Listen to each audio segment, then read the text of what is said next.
कभी कभार मुझे याद है पिछले सत्र में हमारी बहुत मजाक उड़ाई गई।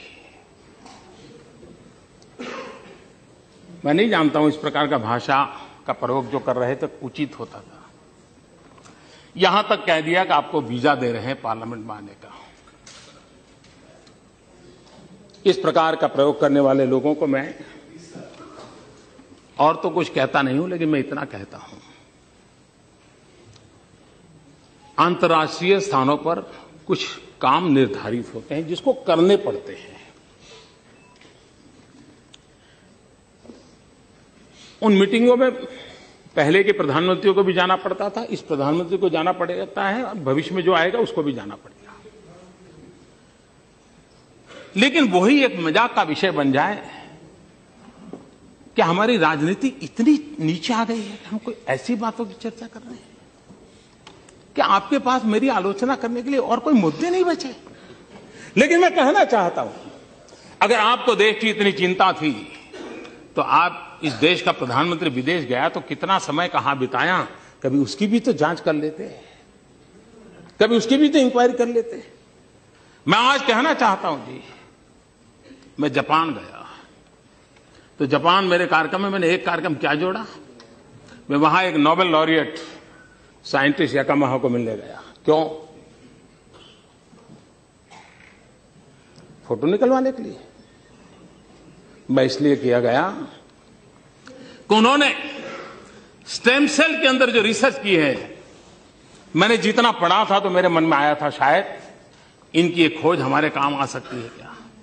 क्योंकि मैं जानता हूं मेरे देश के आदिवासी, उन आदिवासियों को परंपरागत रूप से सिकल सेल की भयंकर बीमारी से जूझना पड़ रहा है, और सिकल सेल की बीमारी कैंसर से भी भयंकर होती है। जिन्होंने सिकल सेल की बीमारी वालों के विषय में पूछा है तो पता चलेगा ये कितनी पीड़ादायक होती है और पीढ़ी दर पीढ़ी चलती है। अभी तक उसकी कोई दवाई नहीं मिली है। एक आशा लगी है कि स्टेम सेल के द्वारा सिकल सेल की बीमारी से मुक्ति हो जाए।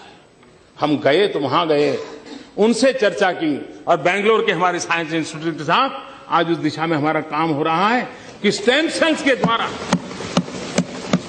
हमारे युवा साइंटिस्ट कुछ खोज करें। मेरे आदिवासी भाइयों को पीढ़ी दर पीढ़ी जो परेशानियों से जिंदगी गुजारनी पड़ती है उससे वो बाहर आए। हम ऑस्ट्रेलिया गए, G20 समिट में गए। हम कहां गए? मैं उस किसानों के साइंटिस्ट, एग्रीकल्चर साइंटिस्टों को मिलने गया, उनके लैब में गया जिन्होंने प्रति हेक्टर ज्यादा चना उगाने का और सबसे खराब धरती पर चना उगाने का सफल प्रयोग किया था, रिसर्च किया था। कहीं पढ़ा था मैंने, मेरे मन में पढ़ा था, मैं उनके पास गया।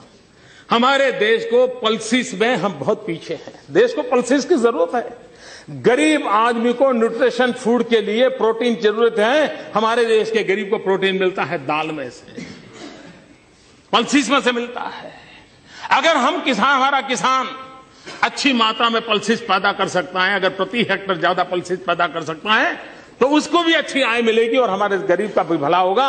और इसलिए मैं उन साइंटिस्ट को पास जाकर के घंटे बिताए समझने के लिए कि बताइए मेरे देश के किसानों को ज्यादा पल्सिस पैदा करने के लिए क्या रास्ता हो सकता है, ज्यादा चना पैदा करने के लिए क्या रास्ता हो सकता है, हरड़ अरहर पैदा करने के लिए क्या रास्ता हो सकता है, उसके लिए मैंने समय बिताया।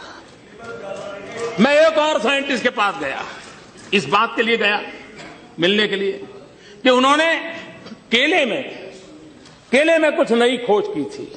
मैं समझना चाहता, मुझे पूरा पता नहीं था, तो मैं ऐसे ही चला गया उनके पास, उनके साथ बैठा, उनकी लैब देखी, उनके प्रयोग देखे। उन्होंने केले में न्यूट्रिशन वैल्यू बढ़ाने में बहुत सफलता पाई है, अधिक विटामिन को पाने की सफलता पाई है। केला ये अमीरों का फल नहीं है मेरे भाइयों बहनों, केला एक गरीब से गरीब का फल हो। अगर केला उसमें न्यूट्रिशन वैल्यू बढ़ता है, विटामिन अगर ज्यादा अच्छे मिलते हैं और इस प्रकार की खोज के साथ केला बनता है तो मेरे देश का गरीब से गरीब व्यक्ति केला खाएगा, उसको ज्यादा ताकत मिलेगी। अगर विदेश जाते हैं तो इस काम के लिए जाते हैं। देश का गरीब हमारे दिमाग में होता है।